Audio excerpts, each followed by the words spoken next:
Salam semua, selamat datang ke channel Cikgu Hana. Assalamualaikum warahmatullahi wabarakatuh dan salam sejahtera. Bersama-sama saya Cikgu Hana dalam protokol dan penganjuran majlis rasmi. Pada slot kali ini saya akan menceritakan tentang panggilan hormat. Panggilan hormat ini sebenarnya dia melibatkan bahasa lisan dan juga tulisan. Tapi dalam slot ini saya akan fokuskan kepada aspek lisan kerana ia lebih ada kena-mengena dengan penganjuran majlis. Baiklah, dalam penganjuran majlis rasmi yang selalunya memerlukan penggunaan panggilan hormat. Bahasa panggilan hormat yang betul ialah pengacara majlis, penyampai ucapan alu-aluan, dan juga penyampai perasmi sesuatu majlis itu. Ya, saya merujuk kepada surat Perkeliling Am bilangan 4 tahun 2014 yang dikeluarkan oleh Jabatan Perdana Menteri. Jadi panggilan hormat ini merujuk kepada sebutan hormat yang digunakan sebelum menyebut ataupun menulis nama seseorang. Jadi tujuan kita menggunakan panggilan hormat ini ialah agar kita dapat menghormati individu tertentu berdasarkan keturunan, jawatan, pangkat, darjah kebesaran yang diterima. Seterusnya mari kita lihat dan dengarkan perincian kepada SPA bilangan 4 tahun 2014. Dalam garis panduan yang diberikan oleh Jabatan Perdana Menteri, panggilan hormat dibahagikan kepada 6 bahagian, iaitu panggilan hormat diraja, panggilan hormat untuk jawatan, panggilan hormat untuk para penerima darjah kebesaran persekutuan, panggilan hormat untuk keturunan, panggilan hormat untuk ahli agama, dan kaedah penggunaan panggilan hormat untuk Angkatan Tentera Malaysia, Polis Diraja Malaysia, ahli akademik dan pasukan atau badan-badan beruniform. Seterusnya saya akan jelaskan tentang setiap kategori panggilan hormat. Kita mulakan dengan panggilan hormat diraja. Bagi yang di-Pertuan Agong dan Raja Permaisuri Agong, panggilan hormatnya ialah Seri Paduka Baginda. Bagi Sultan Negeri Kedah Darul Aman, Sultan Pahang, Sultan Terengganu dan Sultan Kelantan, panggilan hormat Baginda semua ialah ke bawah Duli Yang Maha Mulia. Bagi Sultanah Negeri Kedah Darul Aman dan Sultanah Terengganu, sahaja dua ini yang panggilan hormat Baginda berdua ke bawah Duli Yang Maha Mulia. Bagi Sultan Negeri Paduka Seri Sultan Perak Darul Ridwan, Raja Negeri Perlis, Sultan Selangor yang di-Pertuan Besar Negeri Sembilan Darul Khusus dan Sultan Johor, panggilan hormat baginda semua ialah Duli Yang Maha Mulia. Manakala Sultanah Pahang, Raja Permaisuri Perak Darul Ridwan, Raja Perempuan Perlis, Tengku Ampuan Selangor, Tunku Ampuan Besar Negeri Sembilan Darul Khusus, Sultanah Johor, Raja Perempuan Kelantan, panggilan hormat bagi baginda semua ialah Duli Yang Maha Mulia juga.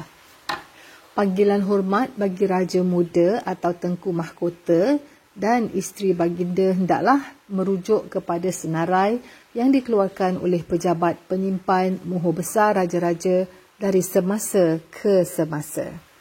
Seterusnya ialah panggilan hormat jawatan. Bagi yang di-Pertua Negeri,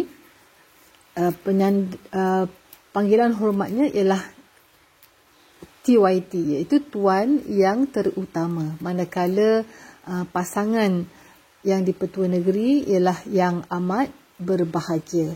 Ada 3 penyandang jawatan sahaja yang panggilan hormatnya Yang Amat Berhormat, iaitu Perdana Menteri, Timbalan Perdana Menteri dan juga Menteri Besar atau Ketua Menteri. Jadi ketiga-tiga penyandang jawatan ini kita panggil Yang Amat Berhormat, manakala pasangan mereka Yang Amat Berbahagia. Bagi menteri-menteri, timbalan menteri dan setiausaha parlimen serta yang di-Pertua Dewan Rakyat dan ahli Dewan Rakyat, kita panggilan hormat bagi mereka ialah Yang Berhormat, manakala pasangan masing-masing yang berbahagia. Bagi ahli Dewan Negara, kita panggil panggilan hormatnya Yang Berhormat Senator dan pasangannya yang berbahagia. Bagi Ketua Hakim Negara, Mahkamah Persekutuan, Presiden Mahkamah Persekutuan, Hakim Besar dan Ketua Hakim Syar'i, panggilan hormatnya Yang Amat Arif. Hakim Mahkamah Persekutuan, Hakim Mahkamah Rayuan, Hakim Mahkamah Tinggi, Hakim Mahkamah Syariah, panggilan hormat bagi mereka ialah Yang Arif. Pasangan masing-masing semua yang berbahagia. Ketua Setiausaha Negara, Peguam Negara, Panglima Angkatan Tentera, Ketua Polis Negara, Ketua Pengarah Perkhidmatan Awam, Ketua Setiausaha Kementerian, kita panggil Yang Berbahagia. Pasangan mereka juga yang berbahagia. Bagi Ketua Jabatan Persekutuan, penyandang jusasi dan ke atas seperti Major General ataupun Timbalan Komisioner Polis dan setaraf ke atas, kita panggil Yang Berusaha, manakala pasangan mereka tuan atau puan. Jadi kalau di sekolah, pengetua, guru besar atau DJPN, pengarah tanpa gelaran Dato' atau Datin, panggilan hormat bagi mereka ialah Yang Berusaha.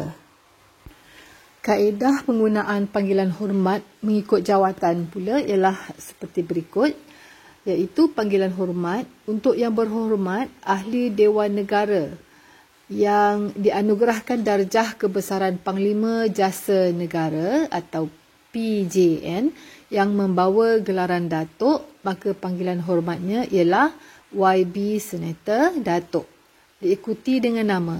Bagi yang tidak mempunyai gelaran, maka panggilan hormatnya ialah YB Senator diikuti dengan nama. Contohnya seperti Menteri Pendidikan kita, YB Senator Dr. Radhi bin Jidin. Seterusnya, panggilan hormat untuk Yang Berhormat Ahli Dewan Rakyat yang dianugerahkan dengan darjah kebesaran Panglima Jasa Negara PJN yang membawa gelaran Datuk, maka panggilan hormatnya ialah YB Datuk diikuti dengan nama. Bagi yang tidak mempunyai gelaran, maka panggilan hormatnya ialah YB diikuti dengan nama. Seterusnya, panggilan hormat kurniaan darjah kebesaran. Ada 2 darjah kebesaran yang membawa gelaran Tun, iaitu Seri Maharaja Mangkunegara SMN dan Seri Setia Mahkota SSM. Jadi panggilan hormat bagi darjah kebesaran Tun ialah Yang Amat Berbahagia. Begitu juga dengan pasangan masing-masing, Tuh Puan juga Yang Amat Berbahagia. Manakala darjah kebesaran yang membawa gelaran Tan Sri ialah Panglima Mangkunegara dan juga Panglima Setia Mahkota. Jadi Tan Sri dan pasangan mereka Puan Sri, panggilan hormat ialah Yang Berbahagia. Begitu juga dengan penerima anugerah darjah kebesaran Panglima Jasa Negara dan Panglima Setia Diraja yang dapat gelaran Datuk dan pasangan masing-masing Datin, panggilan hormat bagi datuk dengan ejaan DATUK ialah yang berbahagia, begitu juga dengan pasangan masing-masing. Seterusnya saya akan jelaskan panggilan hormat keturunan.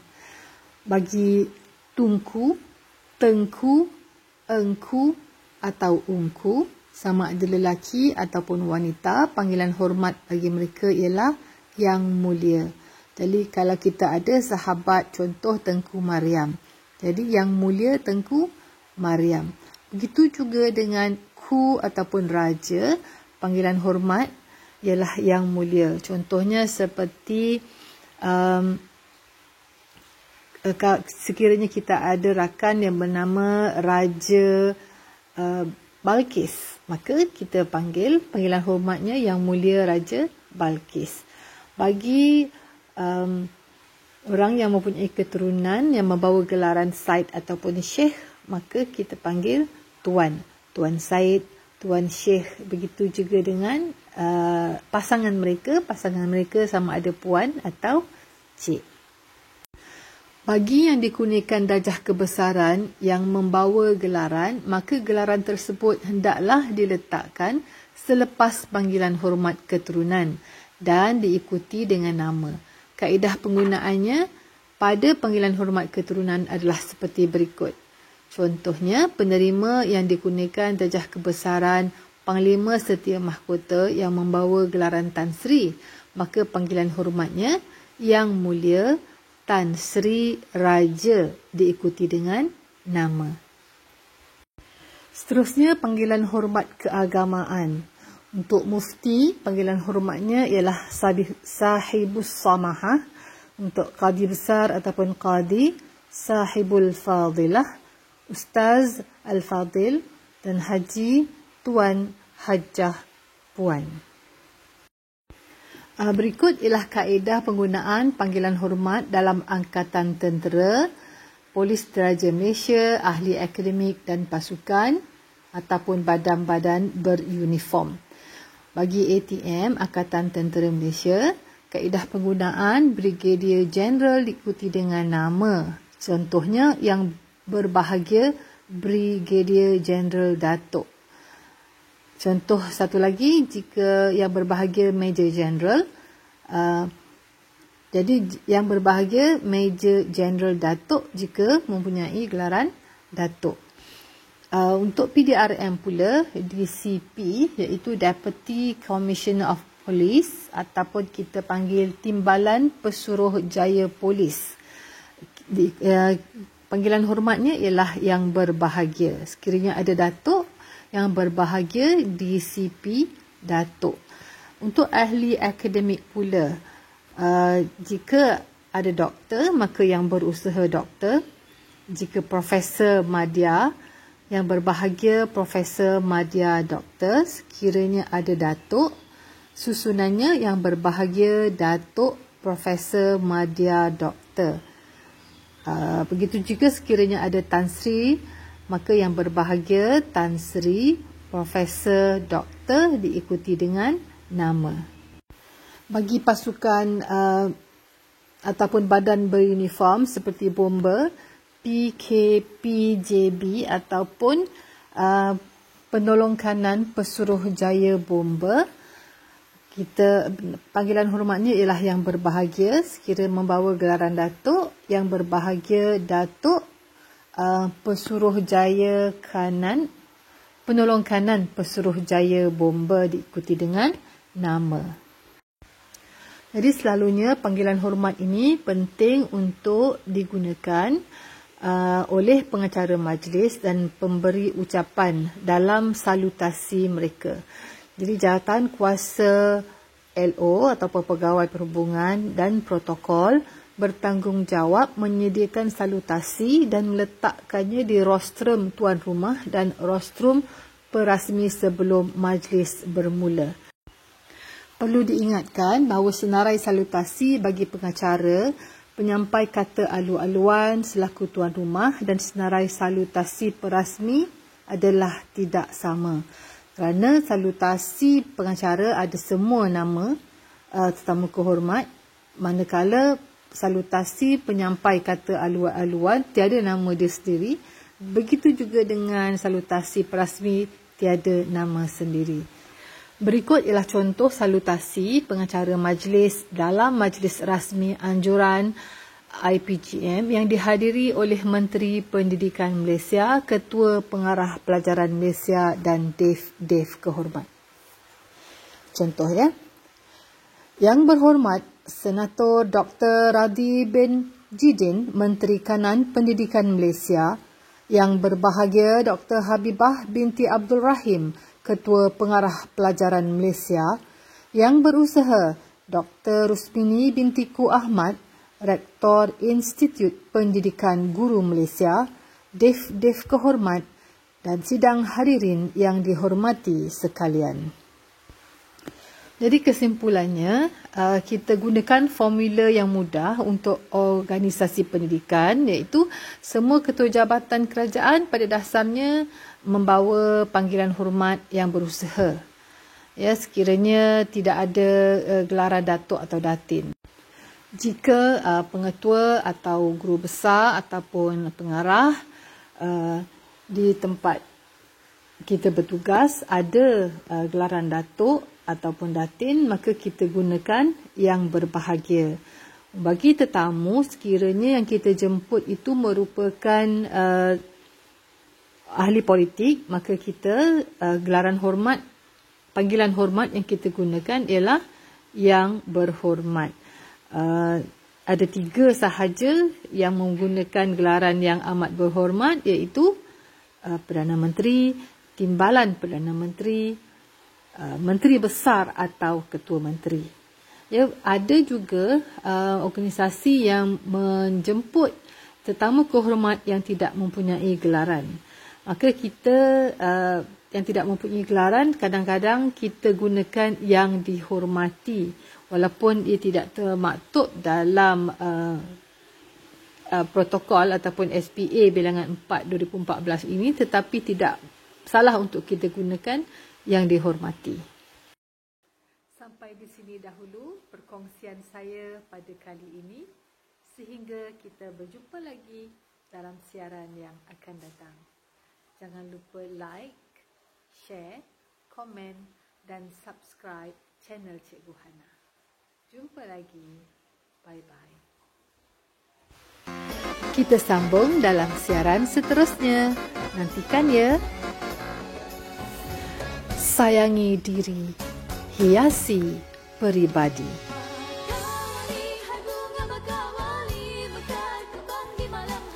Terima kasih kerana menonton dan subscribe channel Cikgu Hana. Semoga perkongsian ini bermanfaat buat semua kawan-kawan yang menonton. Jangan lupa tekan loceng.